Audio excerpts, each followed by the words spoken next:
दुनिया में चाहे कोई सा भी धर्म हो, उसमें किए हुए कर्मों के अनुसार फल अवश्य मिलता है।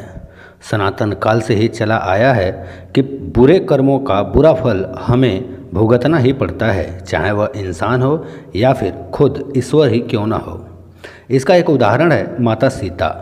हम में से बहुत ही कम लोगों को ये पता होगा कि माता सीता को एक गर्भवती ने श्राप दिया था, जिसकी वजह से माता सीता को सहना पड़ा था भगवान श्री राम का वियोग।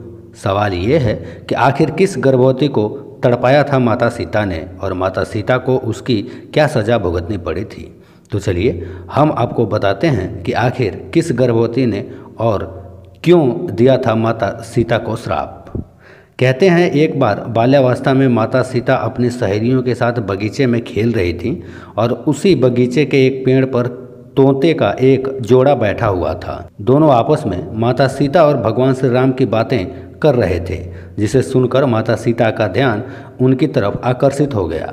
कन्या सीता उनकी बातों को ध्यान से सुनने लगी। मादा तोता यह बोल रही थी कि इस संसार में श्री राम नाम का एक बहुत बड़ा प्रतापी राजा होगा और श्री राम की शादी बहुत ही खूबसूरत पत्नी सीता से होगी। यह बात सुन सीता की उत्सुकता काफ़ी बढ़ गई, इसलिए कन्या सीता ने उन तोतों को पकड़वा लिया और सीता उनसे अपने और श्री राम के बारे में पूछने लगी।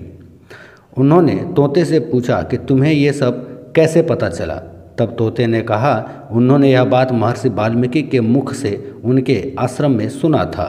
सीता जी ने तोते से श्री राम के बारे में और भी बात जानने की जिज्ञासा व्यक्त की।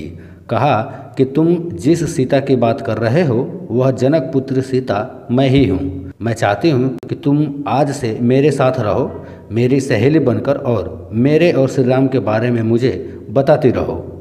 तब नर तोते ने सीता से कहा, हे सीते, हम आपके साथ आपके महल में नहीं रह सकते, हम पक्षी हैं, हमें उन्मुक्त गगन में ही रहना अच्छा लगता है। इसके बावजूद सीता ने जिद करते हुए तोते से कहा कि जब तक मेरा विवाह श्री राम से नहीं हो जाता तुम मेरे साथ ही रहोगे। सीता की इस जिद पर तोते ने सीता से काफ़ी याचना की, फिर भी सीता जी नहीं मानी। नर तोते को आज़ाद करते हुए कहा कि तुम खुशी खुशी जा सकते हो, लेकिन मादा तोता मेरे साथ रहेगी।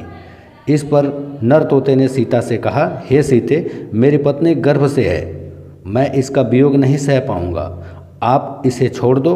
तोता के बहुत गिड़गिड़ाने के बावजूद माता सीता ने उनकी एक भी नहीं सुनी और उन्हें छोड़ने से मना कर दिया। इस पर मादा तोता को बहुत गुस्सा आया और मादा तोते ने सीता को श्राप देते हुए कहा, जैसे तुम मुझे मेरे पति से मेरी गर्भावस्था में दूर कर रही हो, उसी प्रकार तुम्हें भी अपनी गर्भावस्था में अपने पति श्री राम का वियोग सहना पड़ेगा। इतना कहते ही मादा तोते ने तुरंत अपना प्राण त्याग दिया। इसके कुछ समय बाद पत्नी के वियोग में व्याकुल नर तोते ने भी प्राण त्याग दिया और इसी गर्भवती तोते के श्राप की वजह से माता सीता को गर्भावस्था में भगवान श्री राम का वियोग सहना पड़ा था।